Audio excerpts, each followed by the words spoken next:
je to garanti yuko nta ngwani izobera Uvira. Ufite M23 nimba iri ya 15 km bazokwinjira atani rusase rusose. Okay, none aya masaha kibuga cy'Ibujumbura n'igikoresho nka base militaire bakacisha ibikoresho bagatera bavuye i Burundi. Biriko birakogwa mugabo bizagenda gute?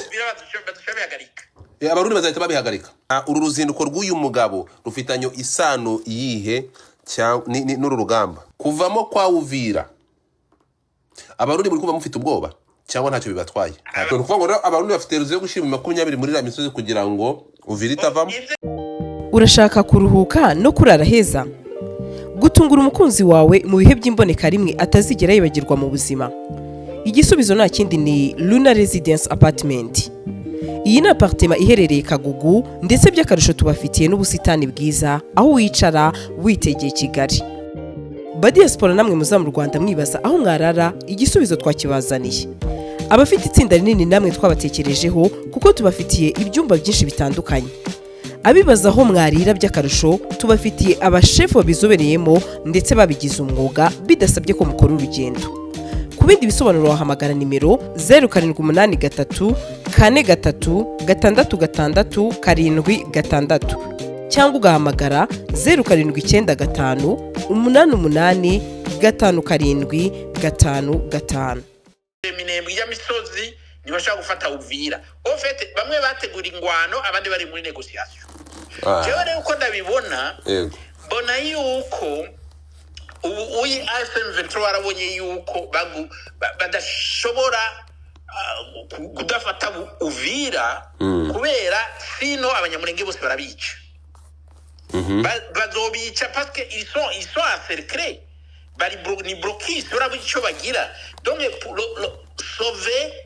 sauver abanyamurenge uteza gufata Uvira. Nimba udashobora gufata hariya mu misozi directement, probablement que c'est plus facile biroroshe gufata Uvira gusumba ijya misozi. Uti gute? Kubera hajya muri plaine hashobora kuba ari ingabo nke z'abarundi gusumba ziriya ziri mu misozi. Muri ico gihe rero urashaka kugutirika jewe naje ngende gufata Uvira hari ibyo misozi Jove manuka ipe après. Je pense kuko bari Kamanyora naho handi bavuze ngo 15 km de Uvira birumvikana yuko probablement priorité bayize kuri Uvira. C'est une stratégie militaire. Mugabo priorité bafashe Uvira, je te dis que politiquement parlant abarundi bazoca basinya armistice. Niyo mpamvu rero njewe hano nimvira ko jewe niyo urukumva niyo mpamvu nje urubano nk'aba uretse gato twe nk'abasevile abarundi bazoca bashibigwa aho urukumva izo ngizo ni ibitekerezo bya nk'umusevile turi kumwe twe nk'abasevile reka turebe ibyo turebesha amaso ariko byo gupanga urugamba no kuburyo n'uburyo barasa naho barasa data zindota wa business kandi tugiye kuno kubivuga turi abasirikari twaba tugiye kwipasa muremure ahubwo tugaruke turebe nk'abantu dushobora gushyira muri analyse ukavuga ati hara muri la misozi biteye gutya hateye harya niba aramuka bafashe bizagenda gutya. So uko bigaragarira amaso y'umuntu wowe nk'abarundi urumva iwanyi Burundi bwana Maxime Ibujumbura mwaryama mugasinzi uretse gato Iburundi muzaryama musinzire ata manza wumve Iburundi muraza kuryama musinzire Uvira imaze kuvamo hari kintu mutazi abantu bese ngani babizi jewe kajya kare ko sindakazi urabona mu Cibito kajya mu Rugombo hajya hakujya Kamanyora au fait nuko uri mu stratégie militaire ushobora no gucaja mu Rugombo gaca biserukira Ibujumbura ni hamwe dose nk'ari kilometero ndakubujije oya nakuzu aho uteye igihugu bujya gute wateye igihugu kwisanga mugabo nawe nyene urumva warateye mu Minembwe de toute façon wiki none se ko barate komeza je ndi kubantu uri kwereka okay logiquement parlant ukwera abarundi bayifata Minembwe je personnellement ndayifata sirekanda kuri igihugu canje mu Burundi nta numwe asubya kubukunda rero n'ukubera bajya abantu babadede badahanurwa bari bakwiye guhagari gusinya ruseserofe bagakora bajya basoda bakareka AFM 23 bagafata Uvira mu mahoro bagaca bagabura imipaka abandi bakoma Burundi kandi ndivira ko AFM 23 na twigwa nayo buvyemera mugabo ingwano ni amara guhindura isura muri kijya kiyaya urabona ijya plane ni kintu nahantu nzije mu Rugombo ndahazi naho nagenda n'umudugazi nimwe dose kandi kimedo Bujumbura igibuga cy'indege cyo kiri très proche uravyumva yego no kuvuga yuko ijya ngwano urazi ya blokisi y'abanyamurenge ijya ngwana ntawe uzomenya izoherera ntawe uzamenya izaherera ijya blokisi y'umurenge c'est ça le problème kujya kubuza abantu kuja kugusuma kuja ku isoko bagakontororwa n'ingabo z'abarundi biya byarateye agashavu umuntu wese yubaha agaciro umurenge umututsi wo muri Kongo yabaye itushe ni nk'uko bakugize esclave bakugize esclave mu gihugu cyawe kandi ari abanyamahanga ibyo bintu franchement parlant atake Burundi I am ashamed kubona yuko baza guhuza uburenganzira bw'abanyamurenge imurenge iwabo bakabagira aba esclave chez eux ivyo bintu bitegeza guhagarara barenze akarimbi c'est la ligne rouge en fait ibituriko turabona ni ligne rouge abarundi barenze kugira blokisi y'abanyamurenge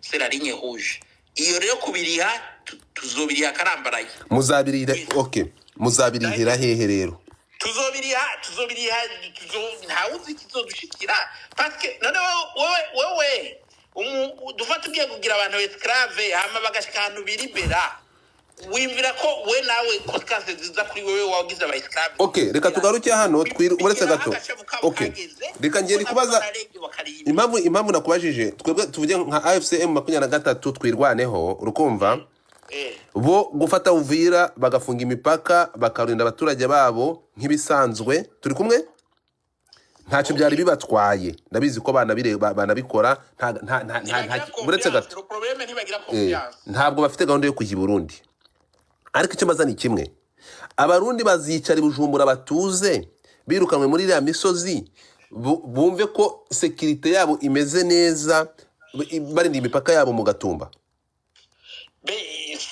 yega byose yega hari naho bazobi c'est possible byose birashika kubera ikindi kibazo hari ikintu tavuze ababirigi ugiye kungarura muri kite oya no le problème wewe no Burundi nk'Uburundi muga ntubona la géostratégie la géopolitique wewe utangiye kuzuravuga Uburundi nk'Uburundi dashyizemo ababirigi ubutaramenya le contexte nuko abarundi en fait je amakuru je mfise yego igihe bafashe Bukavu yego muri kiya gihe twarumvise ko bariko abarundi bashaka negotiate na M23 oya ntago banegosiye gusa kuko bohereje ingabo bohereje no Mr Peter Pembeni bohereje president w'u Burundi yohereje delegation iyobowe na chef d'état-major ingabo z'u Burundi mu Rwanda none vyapfuye mu biganiro yabonye imbaraga yavuze ko yabonye buretse gato ababirigi baciye bavuga bati ntushobora kubikora gutyo reka tugufashe abo baca bazana ibigwanisho bagiye Bujumbura ivyo ni ibintu bizwi biri documenté abantu bose barabizi rero ababirigi babaye ordre de faire bijya bintu bariko barakora nico gituma rero ukuyemo iyo ntuze iyo turufu y'ababirigi ubutarabona neza ikibazo cyabo ni kuvuga yuko umunsi abarundi bazotsindwa bakava Uvira nawe ababirigi bazobatsinzwe kandi icyo tugaranti yuko ijya Est du Congo muze mushake muce mu declare independence muzamufashe kijya gihugu kubera udafashe ufashe Uvira Ubujumbura nizoshaka gutera Kinshasa nizoshaka gutera ntibizokunda ufashe Uvira ufashe kajya karere abarundi bakavayo ababirigi ntibazogira ahantu basosogira base arrière kubera bafite base arrière Bujumbura no kuvuga uzocutera Bujumbura kubera uzuri hafi ikibuga cy'indege ugikondera ukibona mu maso rero hajya ijya ngwano niyo bajya abantu ba F23 twigwane contre les Belges usumba meme n'abarundi uko abarundi hajya execute ama ordre y'ababirigi je garanti ivyo bindi nimuje kurondera ibintu kure abarundi iyo badaronka amategeko y'ababirigi n'ibigwanisho y'ababirigi na sport y'ababirigi ibari gukora ijya Rwanda rero nukuvuga yuko personnellement nuko abarundi batsinzwe n'ababirigi batsinzwe ijya Est du Congo Sud Kivu Nord Kivu muze mushake mu declare independence ntababirigi bazoswa kubinjiramo amwe ko mubarekeye kuko muzaba mukontroye akarere ijya ngwano ni y'ababirigi contre vous abarundi hajya nibikoresho voilà niyo point de vue kandi ivyo ni ibintu bigaragara none ukabona ko niba ari uko ubizanyemo ngiye impamvu nari gushaka kwisunikira muri abo bantu apana on ne peut pas être trop simpliste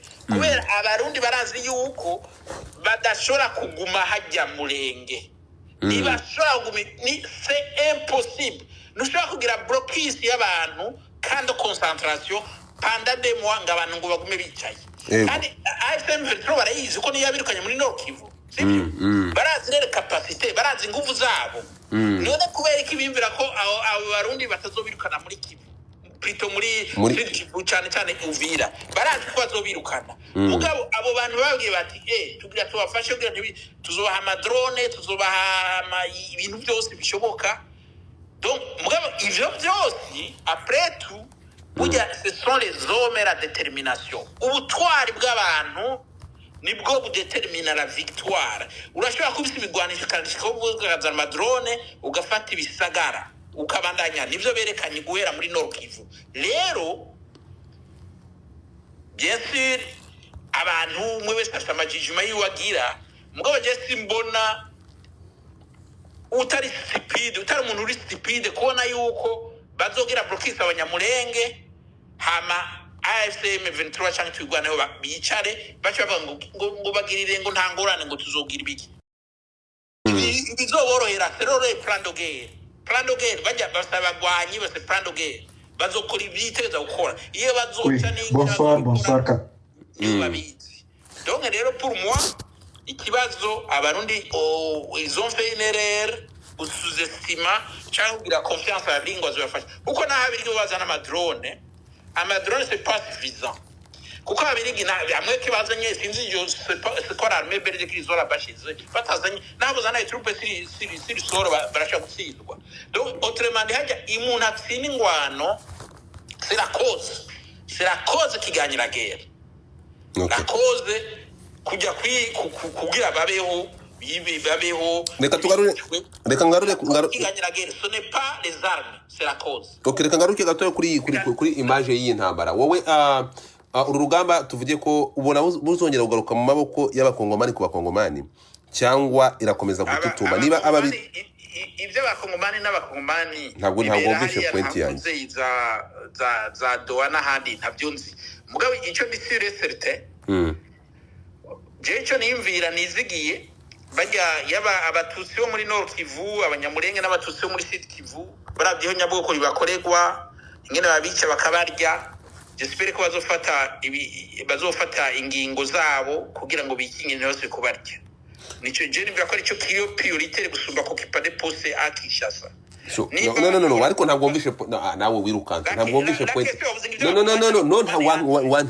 wanze ko nkubaza reka manze nkubaze mvuye point yanjye noneho uraza kusubiza umaze kunyumva nari nkubajije uru rugamba rutangira wari uhari uru rugendo batangira ari ukwirwanaho nani M23 ifite revendication irwanira abarundi baraza binjiramo haza South Africa Malawi ibihugu byajemo hari ukabibona intambara hindura isura intambara irahinduka habaho projet yo kurasa u Rwanda no kuva no butegetsi bw'u Rwanda ibyo ngibyo nibyo wabonye uzi intambara ihindura isura kugeza n'aya masaha iyo ugiye kuri urugamba rufite imbaraga kavuga ngo wowe ubona Uburundi bwinjiye muri iyi ntambara buza ariko bwataka bwakyuzinga u Rwanda no kwataka u Rwanda ubona igihe kizagera u Rwanda Uburundi bukambuka bugasubira Burundi bagaceceka intambara igasigara ari abakongomani ku bakongomani cyangwa irakomeza kuba intambara ngiye nakwita nk'iyakarere nkuko bivuze uyu munsi urumva tuvugana ukuri ibi abarundi twarumisa amadiskuru yabajya bamwe mu ADD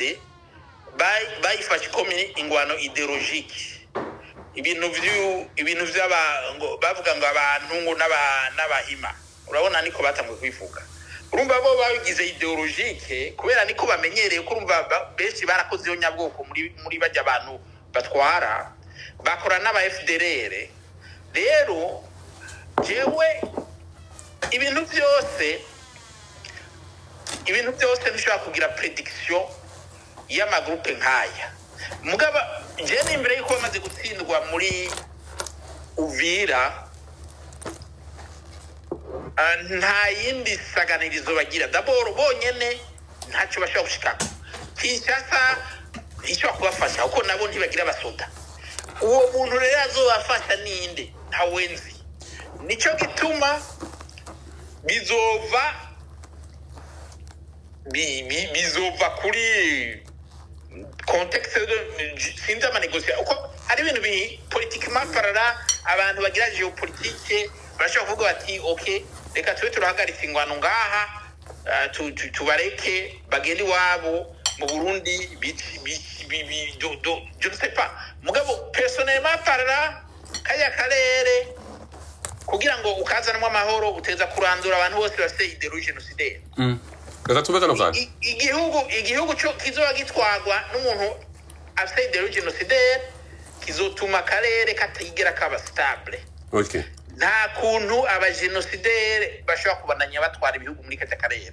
Nimvira ko ala longue tuzoshika ahantu tuvuga tuti enough is enough kuko biragaragara yuko nta development ishoboka kuko ari abantu bazogumana mu mutwe aho kuja kwimbira guteza imbere ibihugu byabo kurondera ineza y'abanyagihugu babo bazoguma bimvira ngo ingorane mututsi ico gihe rero hakiri intwaro nk'izo hari ivyo bihugu bizoba biri muri instability kandi muri byose ni hakurya hari wacyumwe yavuga ati wewe usinzu ukagira icyumba kimwe gimwe amazi uzoshobora kwizigira ko ibindi byumba bitazotegwa n'amazi navyo c'est la même chose donc idéologie génocidaire kujya bayiranduranye n'imizi mu Rwanda ukujya muri Kongo bari koreyandurana n'imizi niko no mu Burundi bazoteza kwirandurana n'imizi kugira akarere kose kashe kubaho mahoro niko bizogenda reka twumviye audio bizogenda umwanya bizotwara ntabyo nzi reka twumviye audio twumviye ngo aravuga iki hanyuma none ngaruke ngozi kwikibazo. Oui, bonsoir Katumbi Stezini. Bonsoir peuple congolais, je pense bamingi waniuliza president Makisi uko wapi? Uko mtu wa Quest tupatie situation gisi kuna pitikana kwa niveau ya Quest.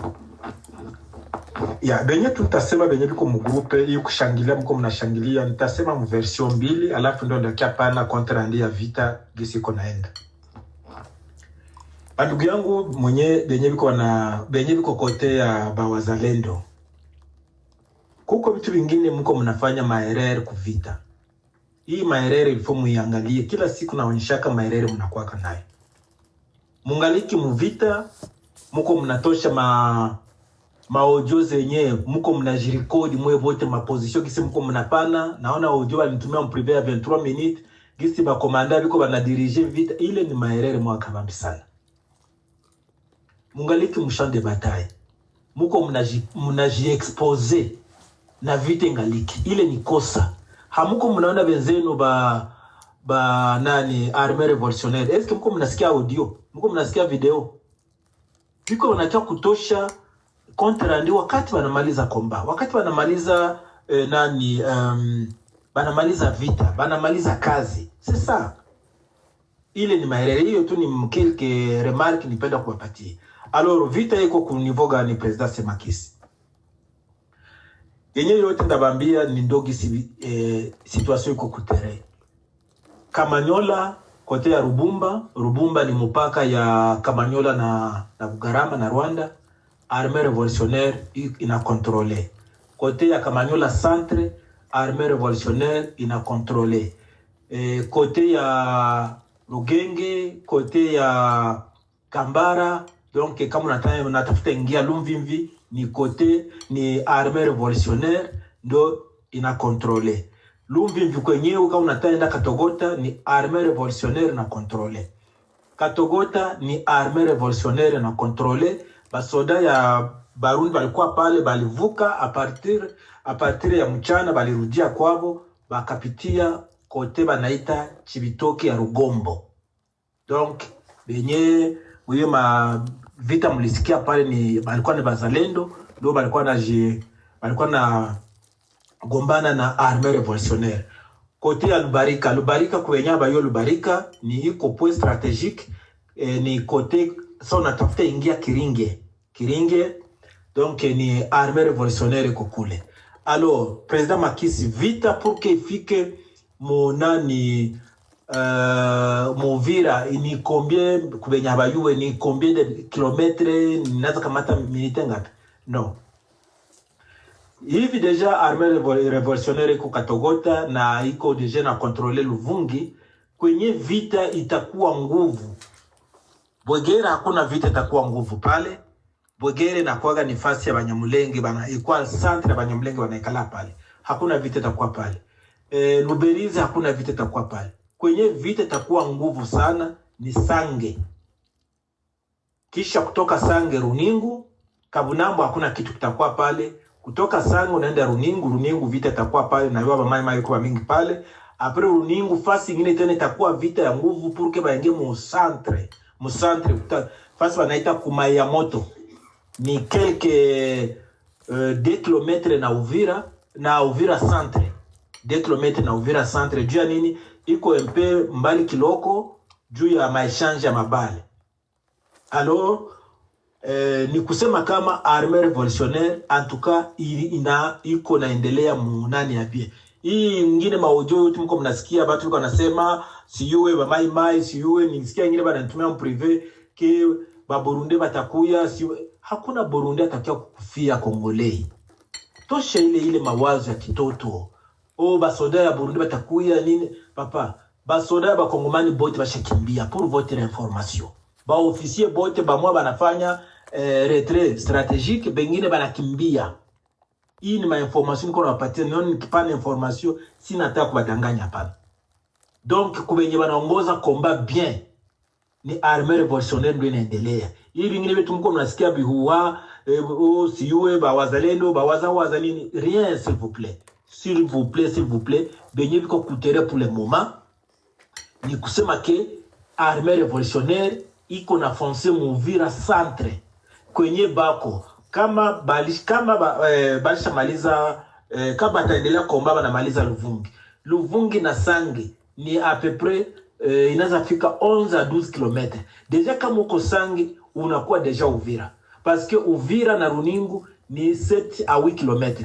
Runingu na Uvira centre ni 17 km. Unaona deja kuvita avec 17 km, c'est rien. Ba ingie mu Uvira centre. Donc c'est un peu ça kubenye balikuwa nanuza en privé, réalité ya leo magharibi ndo ile. Donc leo le 2 novembre 2025. Okay. Vita kweli iko inaanza ingia deja mu Uvira centre. Je dis bien Uvira centre, malgré ngaliki mwaye ma vitongoji ya Luvungi, ya Masange, ya Maruningu, tout ça, mais dans les directions ni mu centre, ça c'est Uvira. Merci beaucoup alikuwa ni président Semakisi. So urumva ko hari amahirwe atari make ko Uvira igomba kuvamo, kandi uyu mugabo nyina mwumva mama yake. So mwabyumvishe.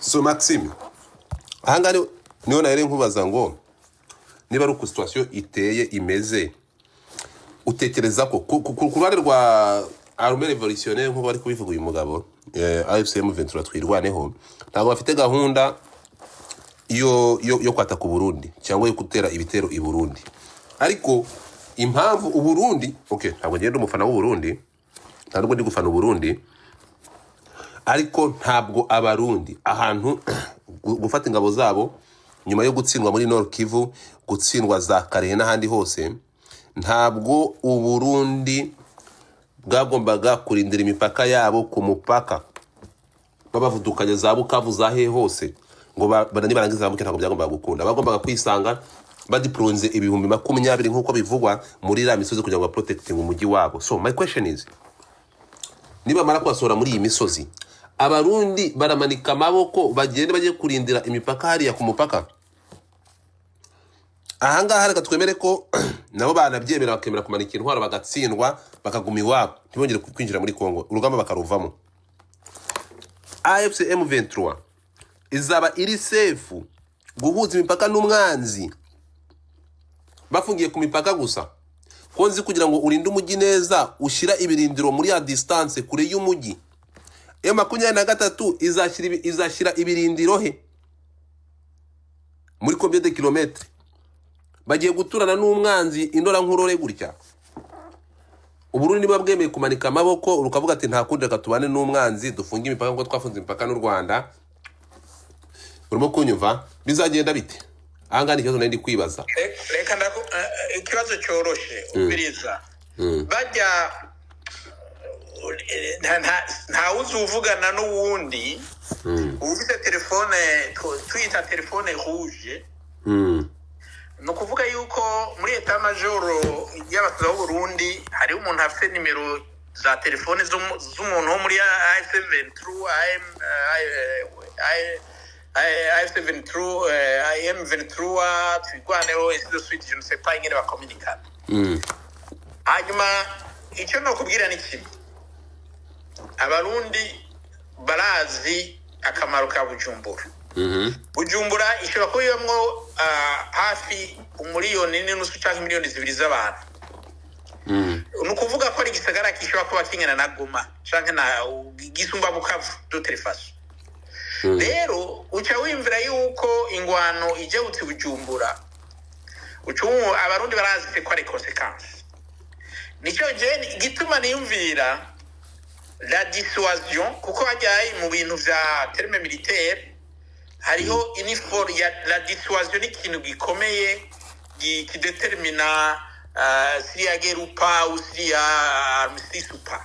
Umunsi AFC/M23 izofata Uvira ikayifata neza igashiramo ibigwanisho vyayo, barazi yuko Bujumbura izoburi muri Red Dragon. No kuvuga yuko bashatse indege ntizodekora ku kibuga cy'Ubujumbura. Aho muri ico gihe nabo je nimbere yuko bati inzo sompa capable d'amener la guerre à Bujumbura kuko inkurikizi zavyo ni kuvuga barabizi rekotikasi yuko babagiye. So kuvuga ko muji wowe wimiri Gitega ngo Sachangeri yera capital économique c'est Bujumbura niho afite importance gusumba Gitega. Rero ivyo barabizi rero nk'abantu baciye ubwenge je to garantie yuko ntangwana izobera Uvira. Ubutafse M23 nimba iri ya 10 km bazokwinjira atani musase rusose kubera abarundi bazocabona ko ingwani yeze. Reka nze ngaruke gato ya hano ahantu nakunda kuko strategiquement parlant yo ari mission suicide ku barundi kugwanira muri Uvira bari siri yuko bashaka guca batera Ibujumbura canke ku kibuga cy'indege bazayamanika bazokora okay yuko amahoro dushaboneka. Okay, reka tugaruke noneho hano nkugarure gato mwene ndabona uze kuzamuka nundi muntu wese wakurikiye inkuru ntabwo ngera bashije kugira umwanya wo kuyikurira 100%. Iyi delegation ya ministre wa defense w'Ububirigi yakoreye muri ko uru ruzinduko ministre wa defense yakoreye muri DRC muri Kongo. Mwene ndabona wari wabimbwiyeho uze kuzamuka harandi bari kubimpa mu gikari. Uru ruzinduko rw'uyu mugabo rufitanyo isano yihe n'uru rugamba? Do you think ko ababirigi bibanukiye kuri tere cyangwa noneho baje kwipangira urugamba? Aya makuru igezo y'abanyabwana Maxime barabivuga no oya birishuwa ministre no ministre wa defense, listen to me, ministre wa defense na delegation aya makuru urayafite? La Belgique c'est un petit pays, ne peut pas déterminer le cours de la guerre tout seul. Ariko mutari kumva ndi kukubaza hari delegation iyobowe na ministre wa defense mu Bubiligi. Aya masa turi kuvugana bari muri Kongo. Mais ça change quoi? Parce que Bujumbura ifashwe Kinshasa nawoza n'ibigwanisho byose by'ababirigi bafise ntibazoza gufata Uvira ubukavu na Ugoma ntabyo bazoshobora. Ikintu cyonyene bashoboye peut-être empêcher yuko Kinshasa ifatwa. Urumva bashaka kuza kuvuga bati okay urumva Uvira ifashwe la destination zokurikira badushobora Kisangani bagende Katanga Lubumbashi bace baza Kinshasa. Bashaka kuvuga ati on doit protéger Tshisekedi tuzorukoresha tubahagarike me iyo ishobora kuba ari n'isinya yuko babonye ko Uvira igira ivemo. Parce que burya nabo basama information nkuko bafunga militaire bijya byo kuri television nabo barabifise. Donc bashaka kuvuga bati bo Uvira kwivuyemwo ça veut dire autrement dit tout l'est du Congo, le sud Kivu, le nord Kivu zafashwe bakavuga bati la destination ikurikira ni Kisangani ni Lubumbashi umaze gufata Kisangani ufashe Kinshasa bagaca bavuga bati on va établir un plan de guerre kugira twambeshe yuko Kinshasa ifatwa kumeko kuri mu butu barashaka kubikora gutyo mugabo ni signe deja yuko babonye ko badashobora kumentena Uvira parce que s'il perde Uvira ingwano zosubira kuba arese okay ahanga turetse kwerekera muri ntuza muri Kongo unyemerere tugaruke hano abarundi nk'abarundi muri ahangaha kuvamo kwa Uvira yanyu Uvira kuko nigeze kuganira n'umuntu hano turi mu kiganiro mpaka arambwira ati kuvanamo Uvira mwebwe nimujye mubona Uvira ni intara y'u Burundi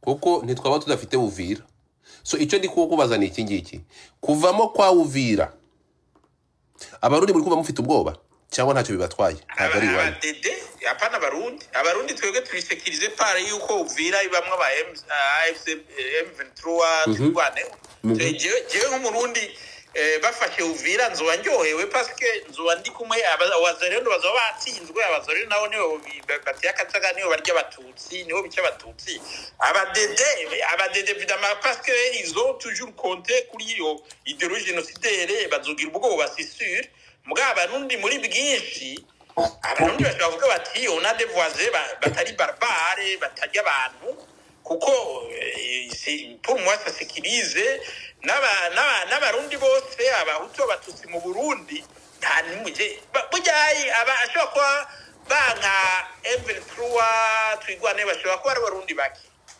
bashobora kuba ari abo bantu nyene banyuze na idéologie génocidaire y'ubwicanyi kubera iki abadede uretse gato nicyo gituma je vuga garanti yuko Bujumbura bajya abadede bamaze guperida Uvira bazoca bahagarika ingwano kubera iki abo niko byumva ego bazahagarika ingwano bazaba bari sekirize bazatetse umutekano yo kwibandanya bazoca baperida tu okay si bagize mwenderere yo kwibandanya Uvira yafashwe ils vont perdre tout parce que bapereze Bujumbura nuko bapereze igihugu cyose niko bimeze donc il faut voir c'est quoi le poumon du pays c'est Bujumbura none wowe ugiye kubaranga ingwana abantu bari muri Uvira bazoca baza bakwataka Bujumbura kwirukane umaze gupereza Bujumbura uzogifitse igihugu ça sera fini niba nkumvishe neza autrement dit Uvira ata niba nkumvishe neza urambwira ko Bujumbura Uvira nimara kuvamo Uburundi buramanika intwaro buve mu ntambara nibyo nimvira sapus ata abavyemeje naje niko ndayibona kuko bazo batsinzwe kuko batsinzwe naho bagashaka ko batsindaho utsinzwe dutsindaho turuta utsinzwe arashobora gushira amaboko hejuru avuga ati tweme turatsinzwe aba M23 nabo ko mara abantu bagwanira kuri kwabo bashobora kuvuga bati bace bahagarika hajya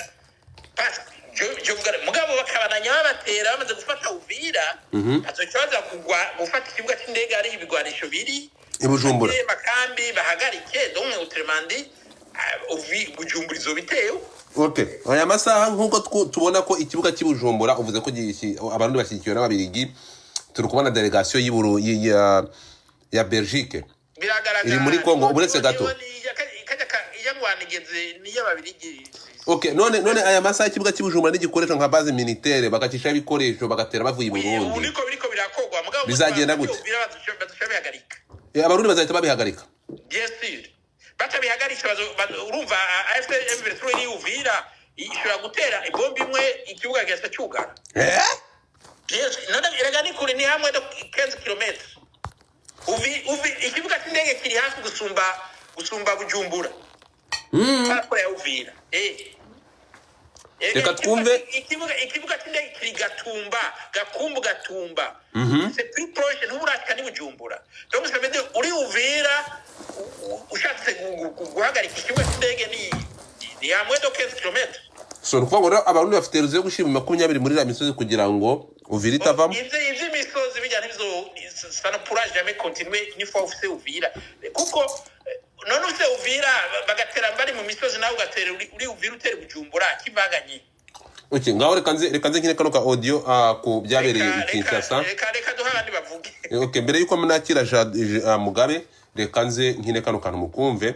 Iyi ni delegation yavuye Belgique yerekera delegation na ministre wa défense iri kubera muri DRC. Reka twumve. RDC